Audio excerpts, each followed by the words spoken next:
Do trailers really need to break down all the prominent plot points in forensic detail? And moreover, do they really need to spoil some of the most exciting and unexpected moments long before their release? That was absolutely the case with these 10 movie trailers. So I am Gareth, this is What Culture, and here are 10 recent movie trailers that spoiled way too much. Number 10, the vampire twist, Abigail.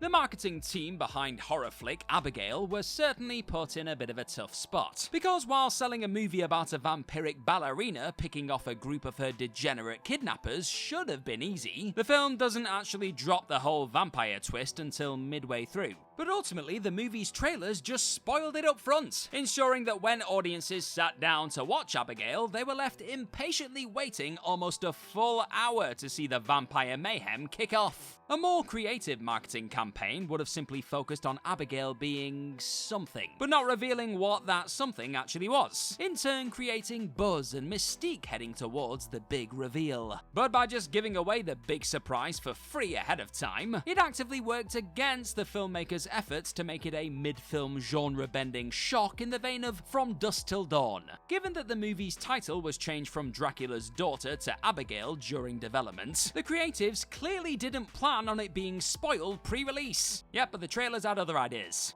Number 9, most of the movie, The Strangers Chapter 1. Though The Strangers Chapter 1 ultimately turned out to be a not-so-loose and not-so-good remake of the original 2008 slasher flick, Lionsgate marketed it instead as a reimagining of the hit horror franchise. Yet anyone who watched its main trailer should have had a crystal clear idea of precisely what the movie was, given that it's basically a 2.5-minute account of almost the entire plot, in turn confirming it to be a near-total facsimile of its inspiration. The only thing it stopped short of showing is the ultimate outcome for protagonists Maya and Ryan, though if you've seen the original, you'll basically know exactly what to expect. Now in fairness, few were expecting a Rennie Harlin-directed Strangers movie to reinvent the wheel, but this trailer flat out confirmed it to be a listless rehash without any fresh ideas of its own. And yet it evidently sold itself to a new generation of horror fans successfully, given that The Strangers Chapter 1 grossed over $40 million worldwide against a svelte $8.5 million budget. Hopefully the two sequels, which were shot back-to-back with this one, might branch out and do something a tad more imaginative. On a slightly more positive note though, what's been your favourite trailer of the last year? You let me know in the comments section down below. Number 8, Daisy Isn't Dead Yet, Love Lies Bleeding. Rose Glass' superb neo-noir Love Lies Bleeding boasted a killer first trailer, which perfectly sold the movie's off-kilter tone and firecracker central performances from Kristen Stewart and Katie O'Brien. It also, for some reason, gave away the very end of the movie. The trailer ends with a brief clip showing Lou and Jackie driving along a road with what appears to be a dead body in the back of their truck. Except we see said corpse rise up, still alive, as Lou looks with concern at a sleeping Jackie. This is actually the very last scene of the movie, and basically ruins one of the film's most darkly funny gags for anyone who remembers it. If you're watching the movie and recall this clip from the trailer, then the moment that Daisy is quote-unquote killed and rolled up in a carpet for disposal, you'll know that she's still very much alive. Not for long though, as the film does end with Lou strangling her and dumping her dead for real body in a field. Still, ruining this gag for no good reason was a choice alright. Number 7, the Spiderwomen, Madam Web. Beyond making it clear that it's a very, very bad movie, Madam Web's trailers proved cynically overzealous when it came to freely showing off the Spider-Women. The trailers featured numerous clips of Julia Cornwall, Anya Corazon, and Mattie Franklin in their Spider-Women costumes, suggesting of course that they would become suited-up superheroes by the film's third act. Except we see the Spider-Women for mere seconds throughout the film, as visions experienced by villain Ezekiel Sims, and a brief sequel-baiting glimpse in the movie's final scene. Obviously, Sony were desperate to sell this movie to audiences by any means necessary, but in turn they showed viewers most of the cool superhero money shots for free. Word quickly spread about the subterfuge on opening weekend, and Madam Web's dire box office fate was promptly sealed. If the filmmakers were so acutely against giving the costumed Spider-Women substantial screen time in this film, then they probably should have kept the suits out of the trailers completely. You live, you learn, eh? Number 6, Jesse Plemons' cameo, Civil War. Though cameos aren't necessarily huge spoilers, in the case of Jesse Plemons' surprise role in Alex Garland's Civil War, it would have been even more jolting if we didn't know about it beforehand. Plemons shows up for roughly 10 minutes in the middle of the movie, as the unnamed leader of a uniformed militia who the central journalist cross paths with. Just as the militia are burying civilians they presumably murdered in a mass grave. Plemons' intense calm in the role is absolutely terrifying, and though the trailers only provided a brief glimpse of his presence, did it really need to be given away at all? Given that a later clip in the main trailer shows journalist Joel screaming by the same gravesite, it's easy to piece together that things quickly devolve into brutality. This excellent scene would have hit even harder if we had no idea that Plemons was gonna show up like an RKO totally out of nowhere. Thank you very much for stopping by to watch this What Culture video today, you lovely person you. Now hit that subscribe button and you will get more of these kind of videos on your screen, I promise. Now back to the video. Number 5, Gurney Lives, Dune Part 2.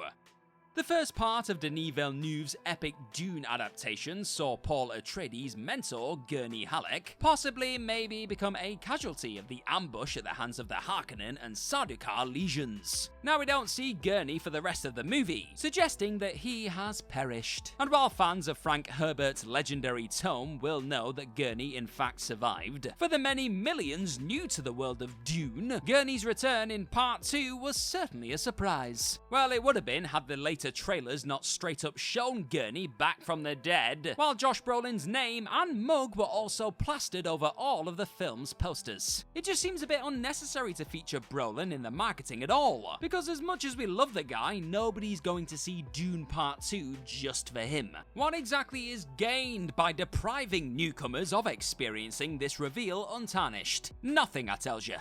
Number 4, the final scene, Immaculate. The Sydney Sweeney starring horror film Immaculate was a pretty solid stab at familiar material, and actually a good deal better than what the relatively generic trailers made it out to be. But there's one money shot at the end of the trailer that even the most lapsed horror fan could probably guess was from the very end of the movie. Sweeney's protagonist, Sister Cecilia, screaming with blood smeared over her face. Considering this shot is unlike any other in the rest of the trailer, it's easy to deduce quite rightly that this is the ending sequence. More to the point, it's actually Immaculate's final shot, and given that a prominent plot point revolves around Cecilia becoming pregnant despite being a virgin, it's also easy to piece together that she's in the midst of a very traumatic birth. While it would have been tough for any marketing bigwig to resist showing this intense glimpse of a bloodied Sydney Sweeney, final shots of movies should probably be off limits for trailers, just in most cases. Let's just make it a rule. Number 3, Almost Everything, A Quiet Place Day 1. Between the two main trailers for A Quiet Place Day 1, you're basically given the broad strokes of almost the entire movie. But for some reason, on the very week the film was due to release, Paramount dropped a spoilerific final trailer, which made it easy to figure out how it all wraps up. The most telling moment was the inclusion of a clip showing Eric running away from one of the pursuing alien creatures while carrying Sam's pet cat, Frodo, and then jumping into the nearby water. Given that Sam is incredibly attached to Frodo and wouldn't leave his side for good reason, it made it easy to deduce that Sam wasn't part of the picture by movie's end. Even accepting that Sam is established to be terminally ill at the very start of the movie, this sequence still makes it crystal clear that she gives Frodo to Eric because she's not coming with them, ultimately laying down what remains of her life to help him escape. What a damn owner. Number 2, X-23, Deadpool and Wolverine. In one of the biggest cases of why though in modern movie marketing, we have Deadpool and Wolverine's decision to spoil one of its biggest cameos up front. Though the superhero threequels trailers largely did a great job of selling the film without giving too much away, the final trailer, released less than a week before its international rollout began, rather needlessly spoiled that Laura, aka X-23, would have a role in the film opposite Logan. Given that Deadpool and Wolverine Wolverine was already tracking to pull huge numbers at the box office, was this spoiler in any way necessary? More to the point, as great as it is to see X-23 in the film, it's incredibly unlikely that advertising her part in the movie shifted many more, if any more, tickets. Kevin Feige offered the hilariously unconvincing explanation that X-23's role was spoiled so that Daphne Keane could attend the film's premiere without her sheer presence there spoiling her cameo. But Keane could have simply been there because of her role in Logan, and her presence alone would only invite speculation about her part, rather than flat out confirming it as the trailer did. The logic here is just weird at best. At least some of the other huge cameos were kept secret. Well, for a bit anyway. Number 1, the Mermaid is the villain, Ruby Gillman, teenage Kraken. It's not unfair to say that Ruby Gillman, teenage Kraken, has already been long forgotten barely a year after it was sent out to die by Universal. Relatively unremarkable though the animated comedy's trailers were, they also ended up pointlessly giving away the movie's one subversive surprise. The eventual villain turns out to be Mermaid Chelsea Van Der Zee, a fact that's freely revealed in the trailers for some reason. And more than that, the marketing also showed off her climactic transformation into the monstrous Queen Nerissa. This was so obviously spoilerific that some even speculated that Chelsea wouldn't really be the villain and the trailer was faking everybody out. But no, it was indeed an accurate account of what happens in the film proper. One can only assume that Universal, desperate to get butts in seats by any means necessary, thought that dropping the veil on the film's big reveal might nudge it to box office success. About that, it ultimately made $46 million on a $70 million budget. Talk about sinking at the box office.